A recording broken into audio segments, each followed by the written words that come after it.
नमस्कार मित्रों। भारत के मध्य हिमालयी राज्य उत्तराखंड की ग्रीष्मकालीन राजधानी गैरसैंण भराड़ीसैंण में आपका हार्दिक अभिनंदन है।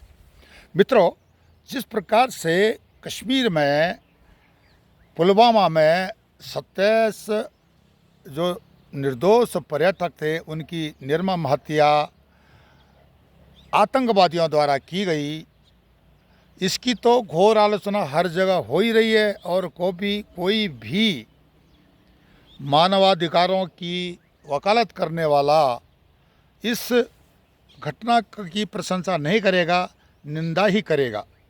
लेकिन इसके पीछे क्या मूल कारण रहे हैं, इस पर भी मैं आपको विस्तार से बताने का प्रयास करूंगा और इस घटना को उत्तराखंड से जोड़ने का प्रयास कर रहा हूं कि किस प्रकार से उत्तराखंड को भी कश्मीर बनाने के लिए कुछ संगठन लगे हुए हैं, इनकी जड़ों को मजबूत कर रहे हैं। जो आतंकवाद की सोच है, भविष्य में तो यही कश्मीर में यही तो हुआ था।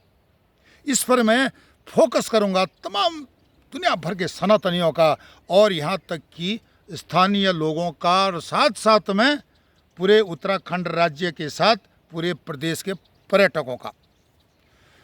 अब यहाँ पर क्या होता है कि आतंकवाद की चपेट में आया हुआ कश्मीर कुछ राहत ले रहा था, लेकिन अब उसकी जो है ज़िंदगी को डिस्टर्ब करने के लिए, परेशान करने के लिए पार से मतलब सीमा पार से आतंकवाद की अम्मा पाकिस्तान हरकत में आ गई है। इसके पीछे जॉर्ज सोरोस का भी हाथ है, जो अमेरिका में बैठा हुआ है। और अमेरिका में इस समय कौन गया हुआ है? टूल किट उत्तराखंड में सक्रिय है। इस पर मैं आपको विस्तार से चर्चा करने जा रहा हूं और उत्तराखंड में भी यह नींव पड़नी शुरू हो चुकी है। आप हमारे चैनल ई गैरसैंण को लाइक करें, सब्सक्राइब करें, कमेंट्स करें और शेयर करें। मित्रों, मेरा नाम मदन मोहन ढोंडियाल है और जिस प्रकार से आप देख रहे हैं उत्तराखंड में कुछ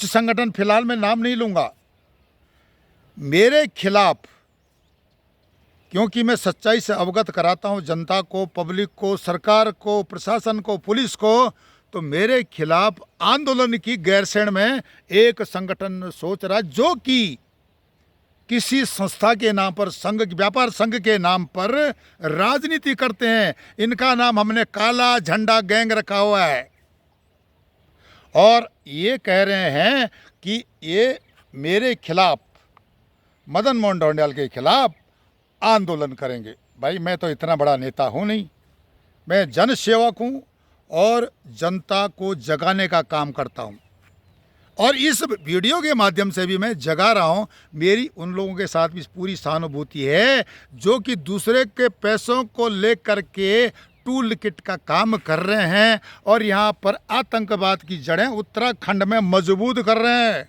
झूठ बोल करके, आरोप लगा करके। और मैं धमका रहा हूँ, मैं इतना बड़ा डॉन हूँ कि मैं उनको धमका रहा हूँ। एक 70 साल का आदमी उनको धमका रहा है, क्या बात है।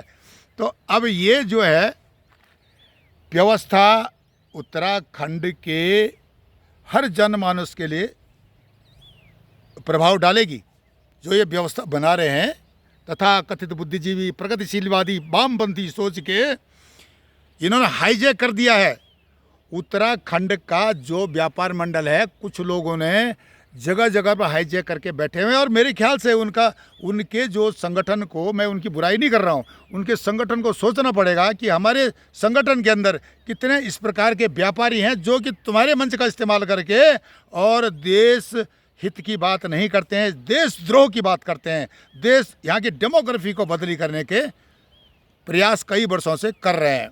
मैं उनका भी ध्यान इस तरफ आकर्षित करना चाहूँगा।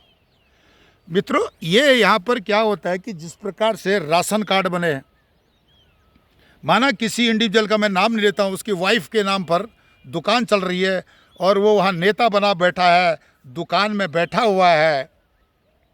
आप समझ रहे होंगे गैरसैंण वाले मेरा इंडिकेशन किस तरफ है।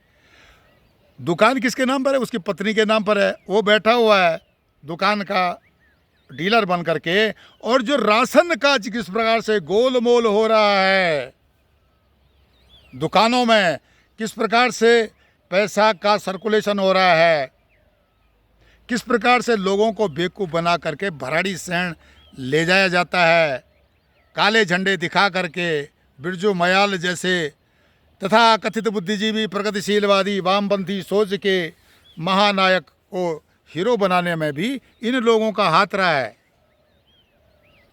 गैरसैंण में 6 मार्च को यहाँ पर बहुत बड़ा जो प्रोग्राम हुआ था, तमाम देहरादून से माइक भी आए थे तथा कथित बुद्धिजीवी प्रगतिशीलवादी भी आए थे। आप दोबारा आ जाओ इधर, हम आपका स्वागत करते हैं।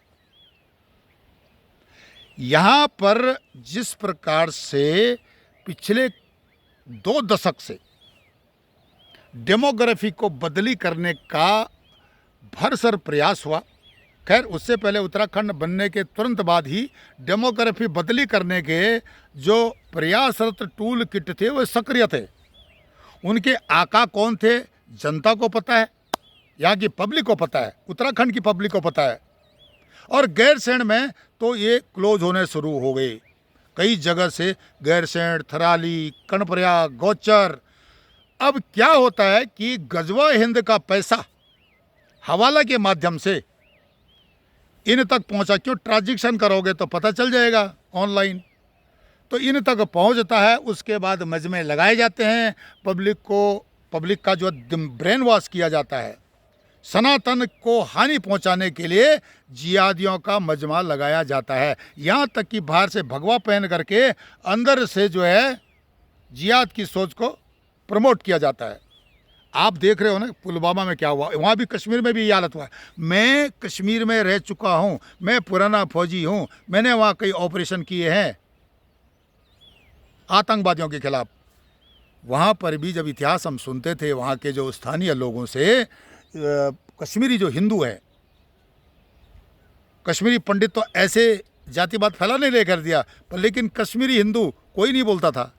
जो कश्मीरी हिंदू हमको बताते थे, महाराज हम यहाँ पर भारत में सेकंड क्लास सिटीजन है 370 के रहते हुए। एक दूसरी बात, 370 को कौन सी पार्टी, कौन सी राजनीतिक पार्टी सपोर्ट करती रही, वो भी सोचने वाली बात है।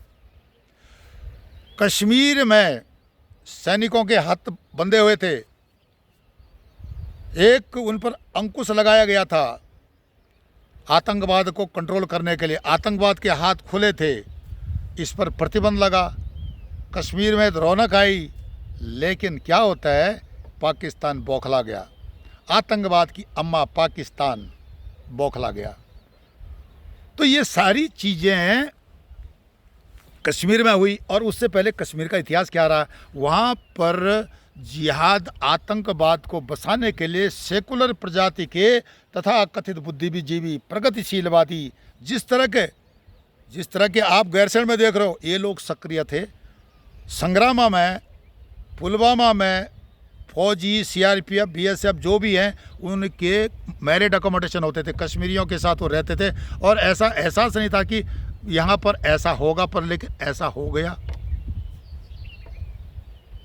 जो 1989, 88, 89, 90, 92 तक जो हरकतें हुई, भारतीय सेना के जो लोग थे वहाँ पर काम कर रहे उस समय, उनको तो पता होगा ही क्योंकि वो ग्राउंड में थे। कश्मीर में बोलते थे कि यहाँ पर आतंकवाद कश्मीरी नहीं है, कश्मीरी तो फंस गया है।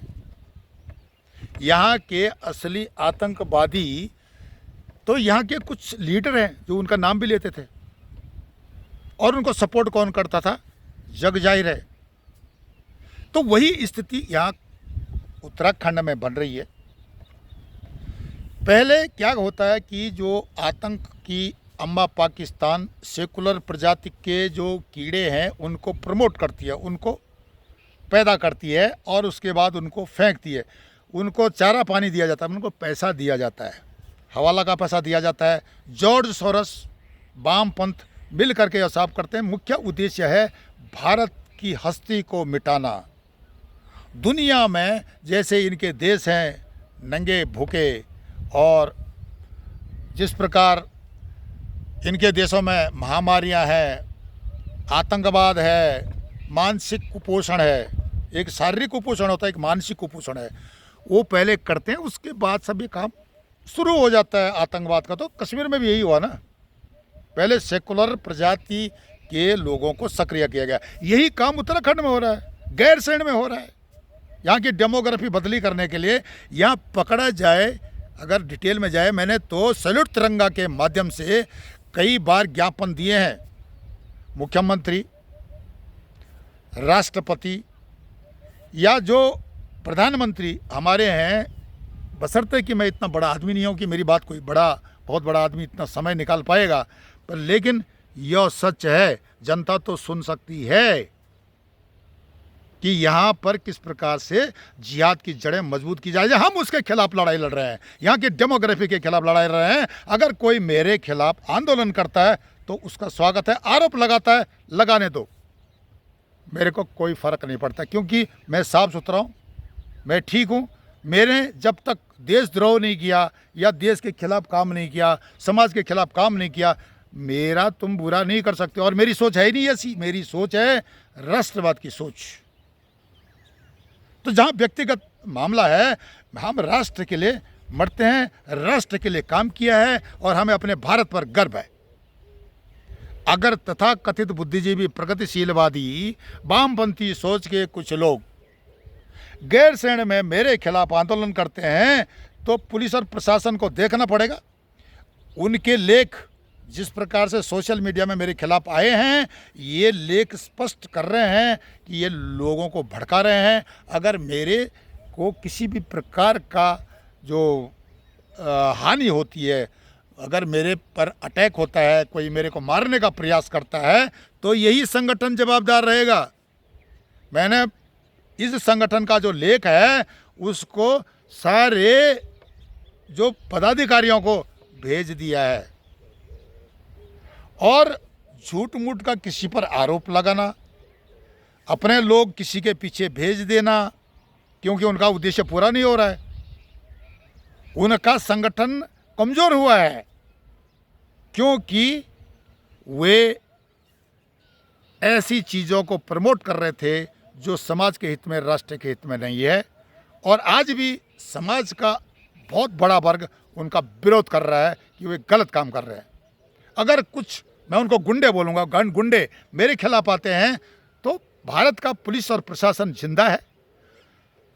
धाकड़ धामी की सरकार देहरादून में है, यहाँ जिलाधिकारी है चमोली में, मुझे कोई खौफ नहीं है। ऐसे भी हमने बेखौफ भारतीय सेना को सेवाएं दी है। आप हमारे चैनल ई गैरसैंण को लाइक करें, सब्सक्राइब करें, कमेंट्स करें और शेयर करें।